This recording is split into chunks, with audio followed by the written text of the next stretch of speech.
What if Deku joined Team JPDE? Chapter 58. Figures of the Past, Part 1. Friday, Day 152. What the hell happened last night? Deku asked, waking up. Last night was a blur to him. The last thing he remembered was talking to Professor Peach, and now he was in bed, but not his bed. Deku looked around this unfamiliar place. His eyes then fixated on a window and saw the Beacon campus. Deku sighed in relief and fell back down onto the bed. As he did, his right hand landed on something soft. Deku then turned his head to see Professor Peach completely naked. Professor Peach's eyes then opened. "Good morning, Izuku," Peach said. Deku jumped in surprise and backed away, falling off the bed. "Oh my, I didn't think you saw me as that ugly," Peach joked. "Professor Peach. What am I doing naked in bed with you?" Deku asked. "Isn't it obvious?" Peach asked. But, how did this happen?" Deku said. It seems that your overexposure to the aphrodisiac has caused you to not remember what happened." "I must write that down," Peach said. "Wait. Aphrodisiac?" Deku asked. "Yes. You accidentally knocked a box containing several vials of experimental aphrodisiac powder. And I assume you know what happened next," Peach said. "Professor Peach, I'm so sorry," Deku said. "There's nothing to be sorry for, Izuku. It was my fault for storing the aphrodisiac in an unsafe place, and besides I very much enjoyed the ride," Peach said, winking. Deku said. "Also, this isn't the first time this sort of thing has happened," Peach said. "So, you were having sex with Cobalt?" "It crossed my mind, but I dismissed it because while you're one to bend the rules, I didn't think you'll actively break them," Deku said. "Yes, we've been doing it just over a month of the scholastic year starting," Peach said. "Well, it's almost been a year then," Deku said. "Indeed," Peach said. "He must have gotten quite the shock when you announced your pregnancy," Deku said. Peach laughed. "He very much was. He also got many looks from his teammates and friends, except for Team RWBY and JNPR, and to be honest, I still have no idea how none of them have found out about it."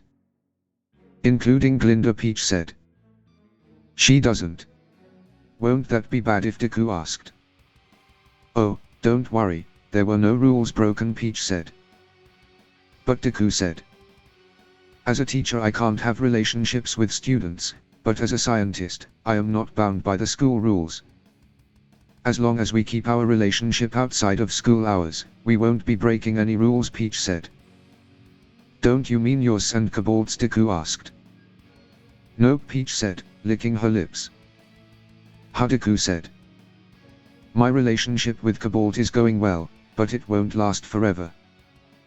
Cobalt and Blaze will leave the school in 3 years and their extra relationships will end as well, which they did make clear." "But your relationship isn't like that, is it?" Peach asked. "Of course not. I plan to marry anyone who I end up in a relationship with, no matter what," Deku said. "As I thought. It's about time I found a husband," Peach said. "But it's not up to me. You need the others' approval," Deku said. "Oh, I doubt that would be any trouble. I've already got Miss Damarot's approval," Peach said. "Since when?" Deku asked. "Since I caught her watching us as you rocked my world," Peach said. Of course she was watching. But still, being able to exploit that loophole seems like a massive oversight on Glinda's part not to close that loophole," Deku said. "Oh, that's because as strict as Glinda is, she does not like being a hypocrite," Peach said. "Excuse me.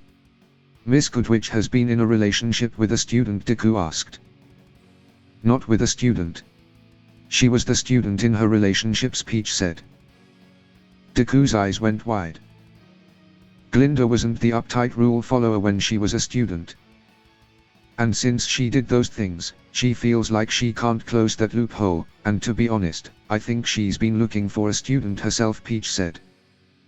"I didn't think Miss Goodwitch could ever be like that," Deku said. We all have our secrets, Izuku, Peach said. Indeed we do.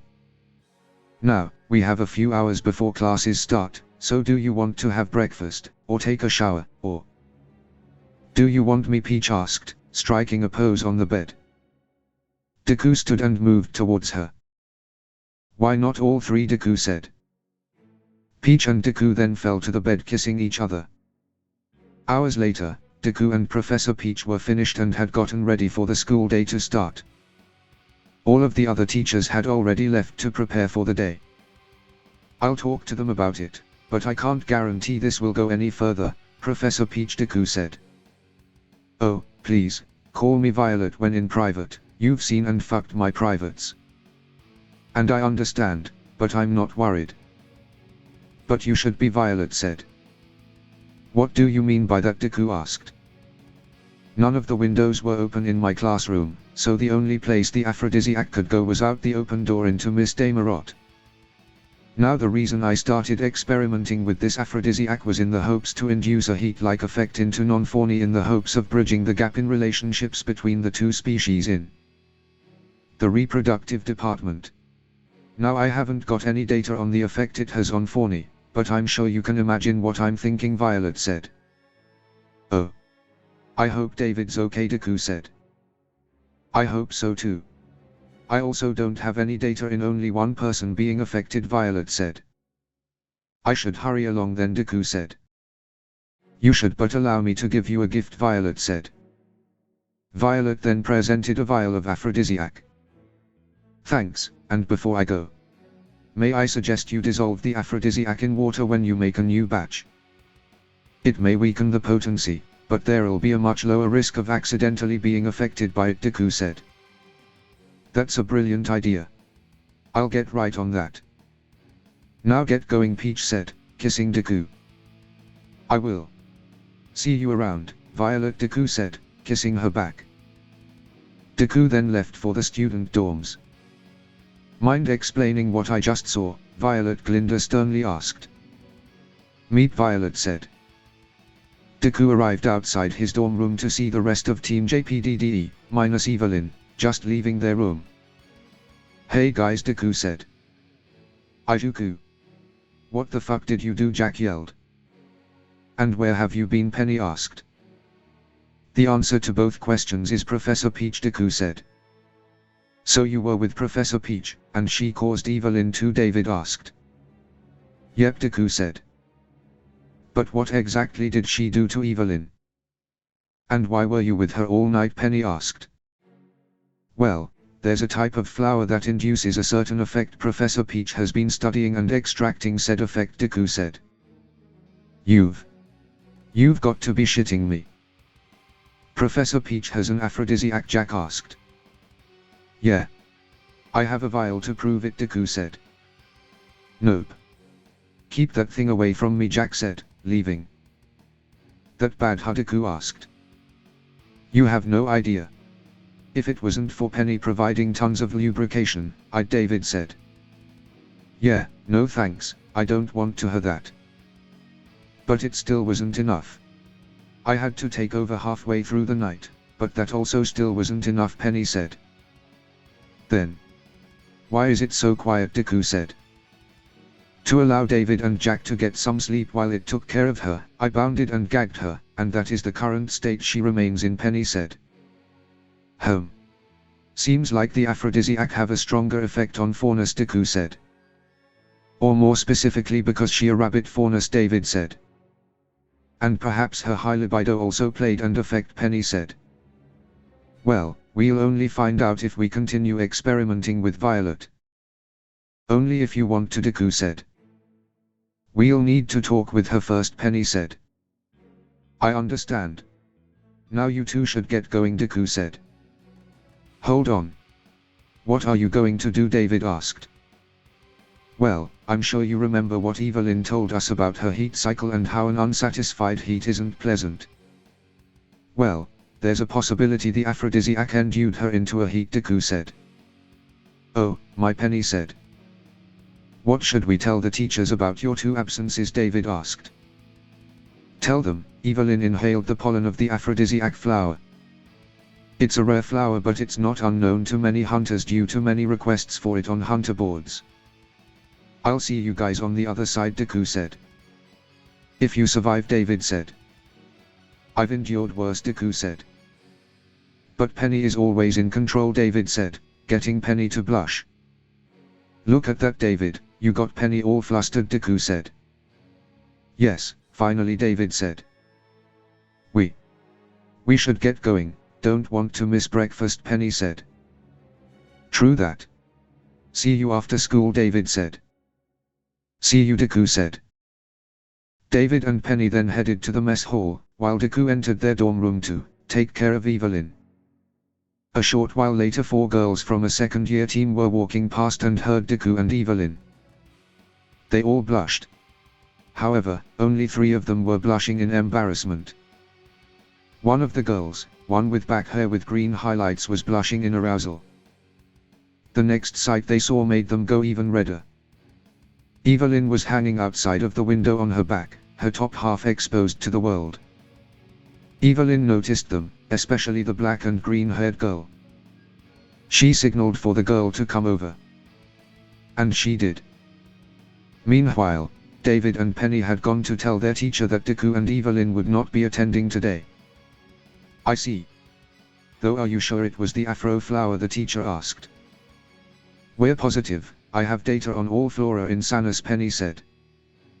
We even checked with Professor Peach, David said. Professor Peach, you say? The teacher said.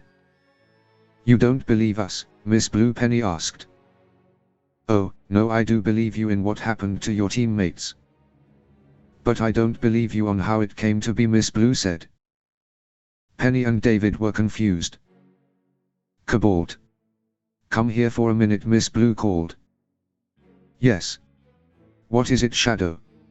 I mean, Miss Blue, Cobalt said. Do you know anything about Mr. Midoriya and Miss Damarot being exposed to an aphrodisiac, Shadow asked. No. I was with Blaze all day yesterday having, Cobalt said. Okay, that's enough. I'll leave you to deal with this, Shadow said. Ha, Cobalt said. Shadow then left Cobalt with Penny and David. Wait, you know about the aphrodisiac, Professor Peach has, David asked. Know about? I helped in creating it, Cobalt said. You what, Penny and David asked. Cobalt then told them how the aphrodisiac was created.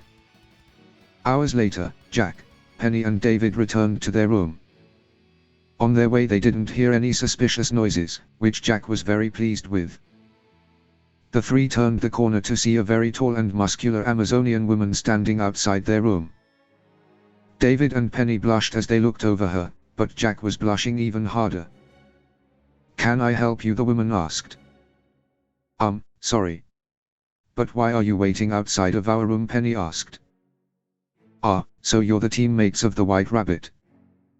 Allow me to introduce myself, I'm Artemis Chrysantha, Artemis said. It's nice to meet you. Very nice, Jack stuttered.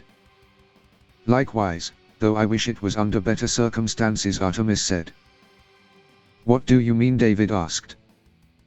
My partner decided to ditch class to come join your teammates after seeing them, Artemis said. Is everyone in this school secretly a horny pervert, Jack asked. Sadly, I do believe so. I am also guilty of it, Artemis said. Really, Penny asked. Yes. A little while ago I was in a foursome in the school's showers, Artemis said. So you were one of the 4 I saw in the showers after training in the gym, David exclaimed. Gods damn it, Isabella. You said there wasn't anyone who would come into the showers, Artemis said to herself. Isabella burst through the door. You rang, Isabella said. You've got some explaining to do. You said that the gym was empty, but David here was there. Did you actually check, Artemis asked. Well, I forgot, Isabella said. Bullshit. You didn't bother. You're in for it now, Artemis said. Meep, Isabella said. Artemis then dragged Isabella away. Well, that was something, David said. It was, but not too different what I've seen you do, Jack said, causing David and Penny to blush. "Now, would you two mind going in first and make sure Izuku and Evelyn are covered up?" Jack asked. "Will do," Penny said. David and Penny then entered the room and then gave Jack all clear. Meanwhile, "Now, before I punish you, tell me, were they worth it?" Artemis asked. "They're more than worth it. Even after only experiencing those two, I can tell that the other two are more than worth it as well. They are perfect for our team," Isabella said. "That's if they agree to our request," Artemis said. "Oh, I think they will," Isabella said.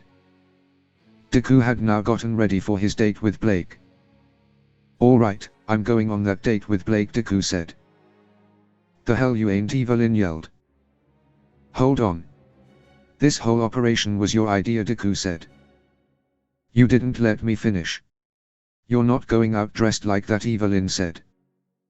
"Huh? What wrong with my combat gear?" "We all go out in our combat outfits," Deku said. "And that's the problem," Penny said. Deku said. "Izuku. This is supposed to be a nice little date with Blake. Wearing your combat gear would remind her of her past, which is also why Blake won't be wearing hers." "It was her idea," Penny said. "I see. I'll go change then," Deku said. Deku then went to change, and afterwards headed to the Bullhead Landing to wait for Blake. A short while later Blake arrived. "Hello, Izuku." "Hey, Blake," Deku said. Deku then got a good look at Blake and continued to look. Izuku," Blake questioned. "Oh, sorry Blake," Deku said. "Cat got your tongue?" Blake asked. "Huh? I thought I was going on a date with Blake Belladonna, not young Xiaolong," Deku said. Blake gave a small laugh. "Young said I should use that. Said you wouldn't have any words to say when you saw me," Blake said. "She was definitely right there. But enough about her, this date is about to be for us," Deku said. "Yes," Blake said. "So, where are we going first?" Deku asked. "Sun suggested a place with great Sundays," Blake said. "But it's Friday," Deku said. "And here I thought I was going on a date with Izuku Midoriya, not young Xiaolong," Blake said. The two laughed as they boarded the Bullhead. "Oh wow. When you told me us said these were the best Sundays in Vale, I wasn't expecting them to be this good," Deku said. "Yeah, but he neglected to mention the size of the portions." "I've eaten too much," Blake said, hiccuping. "Pardon me," Blake said. "If I didn't know Sun any better, I'd say he was trying to get us out half shape so he could beat us," Deku said. "He's not that tactical. His guns out first and smarts last," Blake said. "His guns or his muscles?" Deku asked. "Both," Blake said. Blake then blushed. Blake said. Deku laughed. "It's okay, Blake. You can be attracted to Sun," Deku said.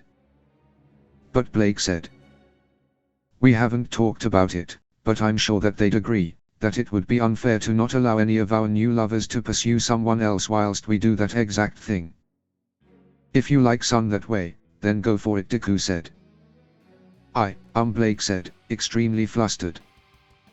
Many of her books had a similar situation which she very much enjoyed reading. But she never thought she would end up in something from her books. "I'll leave you to think about it. I need to go the bathroom, so if you'll excuse me," Deku said. Deku then headed to the bathroom, leaving Blake alone to think and fantasize. Deku had just finished washing his hands, when all of a sudden, danger sense went off. Unfortunately, due to the confined area of the bathroom, his attacker was quickly able to knock him out. Blake waited and waited for Deku to return, but he never did. Blake began to worry and so she snuck into the men's bathroom to check on Deku. But she found no trace of him. She walked back to the table hoping that she had just missed him, but he wasn't there. Blake then noticed a scroll on the table that wasn't there before. After a closer look, Blake saw that it was a burner. A number that wouldn't work after a certain period of time. Blake began to sweat as this felt all too familiar. She grabbed the scroll and checked the contacts. There was only one contact. That contact then began to ring the scroll. All of this was right out of Blake's darkest memories. Yes, Blake said, answering the scroll. If you move, he's dead. If you scream, he's dead. If you look around, he's dead. If you reach for your scroll, he's dead. A voice said. Blake recognized their voice. If you do anything but what I ask of you, they are dead. If you understand, slowly blink, the voice said. Blake panicked as he could see her. She then slowly blinked. You haven't forgotten. Have you, love? The voice said. Adam. Why are you here? Why are you doing this? Blake asked. I didn't say you could ask questions. But I didn't say you couldn't, either. Always so smart, my love, she was. Walk with me. Your meal is already paid for, Adam said. Blake began to walk and think about what she could do. No one was going to come looking for them until nightfall, and she couldn't call for help. Still. A waste of breath, for both questions have the same answer. I'm here for you, my love. To see what you made of yourself. And I must confess. I am not impressed, Adam said. If I still wanted your approval, I wouldn't have left, Blake said. The prettiest flower, but with pets she consorts only wilt, it will, Adam said. Cute. Did you just make it up? Blake asked. You know I've never been good at improvising poetry. I've prepared it, thinking of when we'd meet face to face again, Adam said. This is hardly face to face. If it's me you want, let him go and come to me, Blake said. You misunderstand, my love. This isn't yet our fated reunion. This is preparation, Adam said. What kind of preparation can you do by kidnapping my friend? Blake asked. There's no ransom. Indeed there ain't a prize. But one thing you have. And that is an answer, Adam said. To which question? Blake asked. Tell me, my love. Tell me what you cherish most, Adam said. What? Blake asked. Give me the pleasure of taking it away, Adam said. You're crazy, Blake said. I've been told. But never have I believed it myself. That is, until the day you left. Yes, I believe I may have gone crazy, that day, Adam said. So I hurt you. Me. Take it out on me, Blake said. Is it your teammates? Do you have a favorite? Your partner, maybe.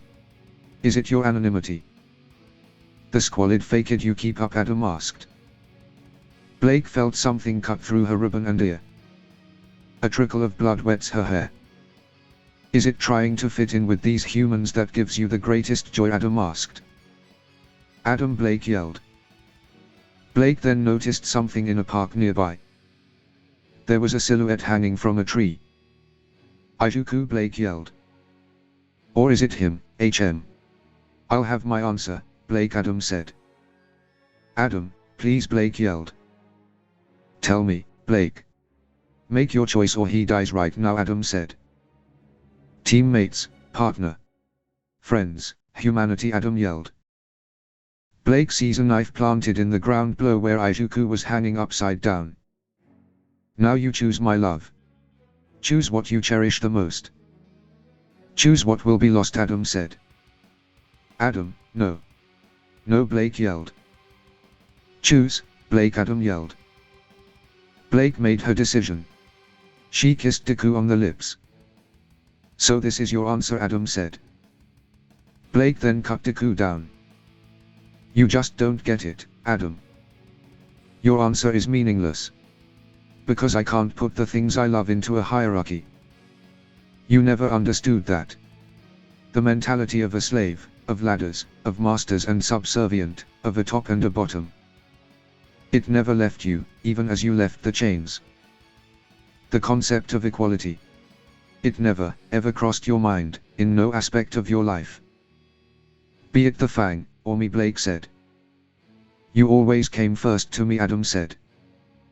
But it never occurred to you that I didn't want to come before the entire world. That I didn't want you to overturn the pyramid you saw, or burn it to the ground if you couldn't put me at the top of it. All I ever wanted was you at my side, Adam. For all to stand the same, Blake said. One syllable too many, Adam said. One life too many, Adam. I'm sorry you ever met me. And, even if I could tell you what I cherish the most. Even if I could.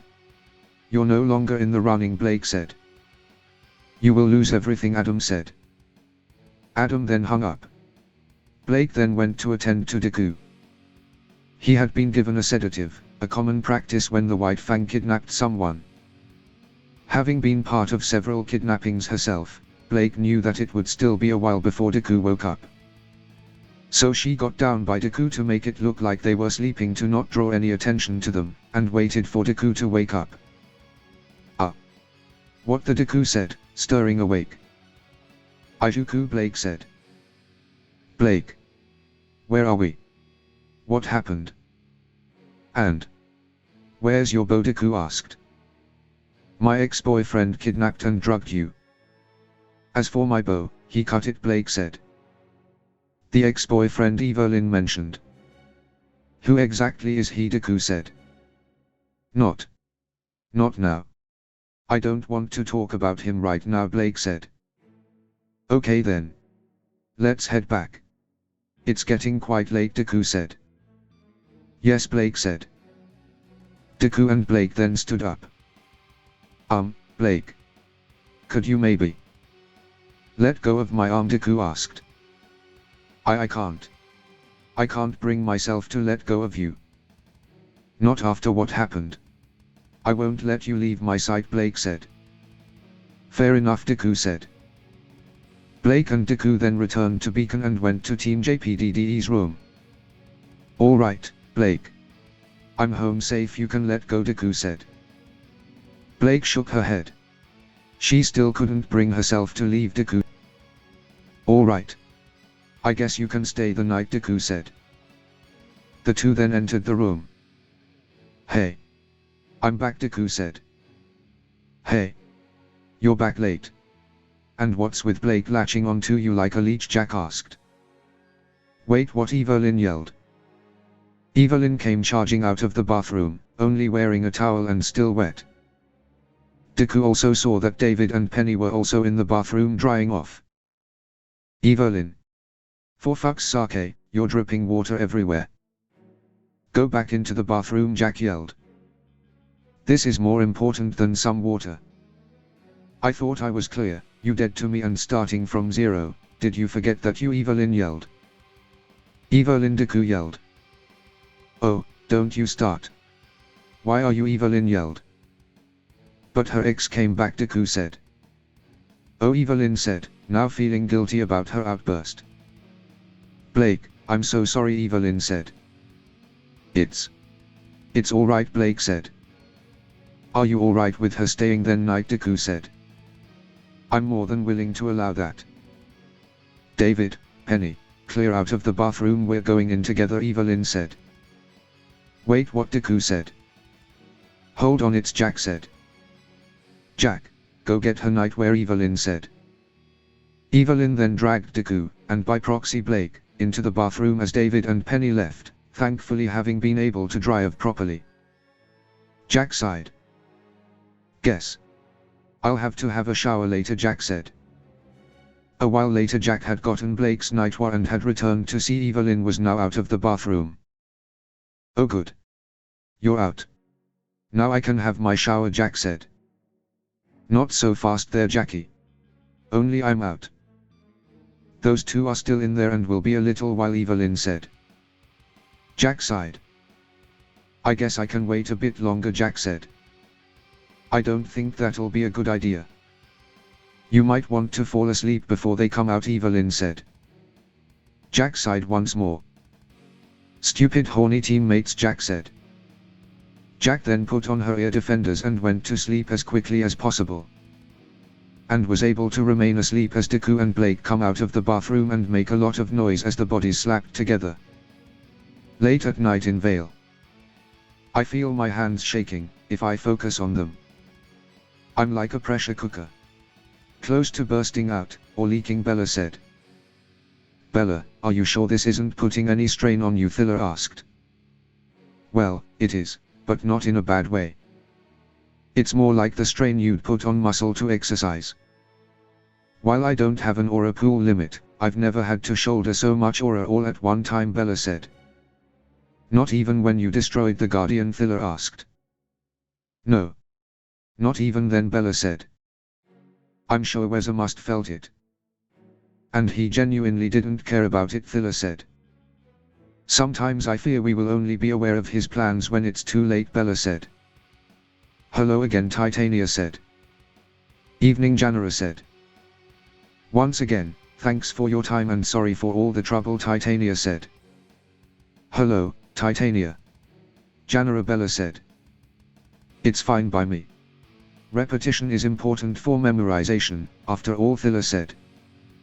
If you feel so bad about it, why are we doing it to begin with? And multiple times a day, Janara said. Because a little birdie got herself in a pickle and I want to make sure everybody remembers the route she's gonna have to stick to during her playdate. If we didn't need our rest, I'd do it even tomorrow, Titania said. Stop treating me like a kid. I'm older than you, Janara said. Maybe when you start acting like it. Now, Vamoose. One more time, Titania said. Titania and Janara began to walk the route one last time. Remind you of anyone? Bella asked. Hardly. You're never been that cute when throwing a tantrum, Thiller said. Meanwhile in the lab ship. It's done. I've transferred the entire source code into your databases. Remember, you have only one use, Seal said. It will be enough. Thank you, Seal, Penny said. Well, I'm officially an accomplice, now, Seal said. Not really, Seal. Just technically. To be official, that's necessitate us to be caught and your role in all of this to be discovered, and I'm now 82% sure that is not going to happen, Penny said. You have considerably changed from your last personality evaluation, Penny, Seal said. As it was expected. No one had any valid projections of how my personality would develop once I started interacting with people in an uncontrolled environment. Your situation is certainly similar, no? Penny asked. Not really, no, Seal said. Ha, Penny said. There have been no projections made for me. I was never supposed to leave my father's lab unless there was an emergency with you. Then you became an emergency. And even then, there were people in the Atlas army who would have preferred to just recall you and wipe your databanks.